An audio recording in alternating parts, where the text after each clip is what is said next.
chinois, le vice-premier ministre chinois, signe à la Maison-Blanche un traité qui suspend la guerre commerciale entamée au printemps 2018.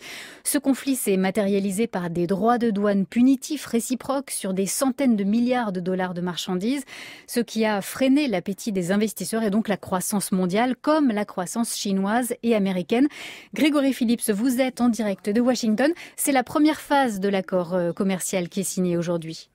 Oui, la cérémonie de signature de cet accord de phase 1 vient de débuter dans la East Room de la Maison-Blanche. Vous entendez peut-être derrière moi Donald Trump qui prononce ce discours avec à son côté le vice-premier ministre chinois, principal négociateur dans ce dossier. Et Donald Trump vient de dire que c'est un accord historique que les deux premières puissances économiques mondiales viennent de signer. Ensemble, nous réparons les erreurs du passé. Il remercie personnellement le président chinois Xi pour cet accord qu'on aurait dû signer il y a déjà 25 ans. Alors vous l'avez dit, c'est un accord partiel de phase 1. Pour l'instant, Washington prévient d'ailleurs, il n'est pas encore question de lever les tarifs douaniers de 25% imposés à 250 milliards de dollars d'importation chinoise. En revanche, d'autres tarifs seront réduits de moitié, puis une autre partie annulée.